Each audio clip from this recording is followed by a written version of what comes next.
魏无羡到你们家吃素的，对不对？蓝忘机顺着他点头。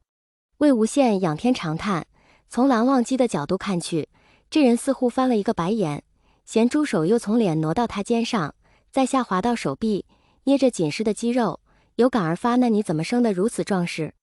蓝忘机，魏无羡就算在梦中说话还是会酌情委婉些的，他口中所谓的壮实，乃是吐槽他这2日连续挨砸的真实感受而已。蓝忘机道：抱歉。魏无羡挥手翻身卷被子罢了，还好是我，若你不小心掉江城床上，又不待避尘，不得当场被江城捅成筛子。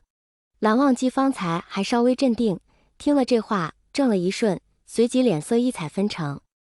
当真顺着他的话想象出了自己若是掉到江城那里的画面，似乎吓得不轻，久久未回过神来。魏无羡翻身过后便觉得事情发展的好像有点不对，方才的触感真实的有点可怕。他再度翻身，旁边是维持着转身动作前的蓝忘机。魏无羡问道：蓝湛，你说我方才醒过吗？蓝忘机被他那一声唤回神来，实话实说，醒过。魏无羡脑瓜子转得贼快呢，我可有说什么胡话？你可能不知道，我早上起床惯会说胡话的。蓝忘机，你昨日并未……魏无羡打断他，我说过，只是你昨日起得早未听见罢了。蓝忘机犹豫许久，蓝忘机才勉强违心道：是我未听见。魏无羡微笑，这才对吗？2人穿戴整齐，蓝忘机搀着魏无羡，开门刚巧遇见不放心师弟专门来查看的江厌离。蓝忘机连续2晚将人砸伤，蓝忘机很是惭愧，因此突然出现在此，再见熟人，难免有些尴尬。魏无羡很自然地扶着腰走上去，师姐。江厌离也很自然地点头，从蓝忘机手里接过魏无羡，阿羡，蓝二公子。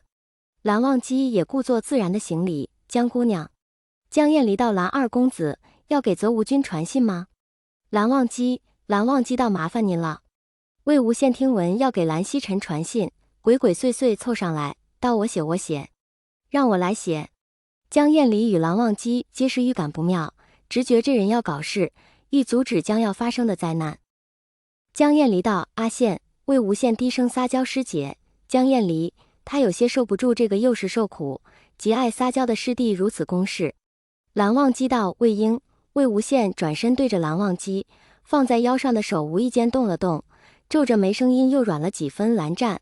蓝忘机，造成腰伤的他更加受不住这样的恳求，于是魏无羡兴致勃勃地去寻纸笔传讯去了。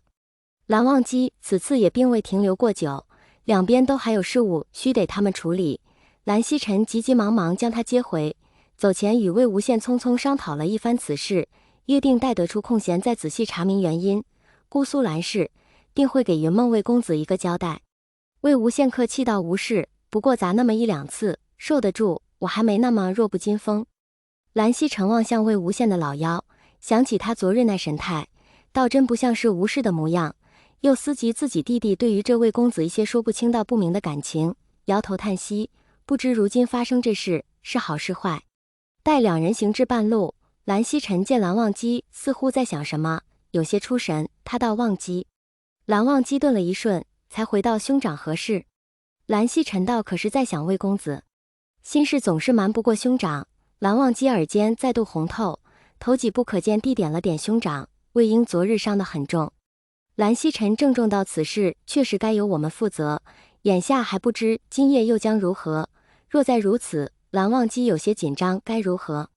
蓝曦臣微笑道：若再如此，便只能麻烦忘机你暂且留在莲花坞了。蓝忘机脸上似乎都能透出些红晕来了，兄长不要胡说。蓝曦臣道：怎是胡说？你每日如此，不知是因魏公子还是莲花坞，若当真是前者，便是你与魏公子的缘分不浅。蓝忘机将头埋下，沉默不语。蓝曦臣见他这样，也不再斗，正色道：此事也是出于族中事务考虑，若每日都要拜访莲花坞，事务便要冗积下来，处理不便。蓝忘机也知他掉落之因未定，必臣留在云深不知处，与其让蓝曦臣每日来接他，还不如将他留在莲花坞。蓝曦臣又道：况且你与魏公子……蓝忘机很不雅正地将他兄长的话打断：兄长，不要再说了，魏无羡将蓝氏2位兄弟送走，扶着江宗主的肩膀弯下腰，疼疼疼疼疼。江澄斜眼看他，让你再装。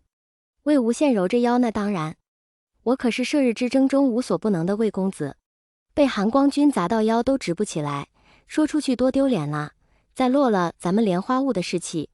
江澄将他甩开，去，什么士气？如今倒知道丢脸了。魏无羡状似受伤的往江厌离那边道，委屈道：师姐。江厌离见他这2日受苦，伤了身子，又撒娇来求，也是好一阵安慰。待到闹够了，又巴巴地凑到江宗主面前，嘻嘻笑道：江澄啊，师兄与你商量件事儿，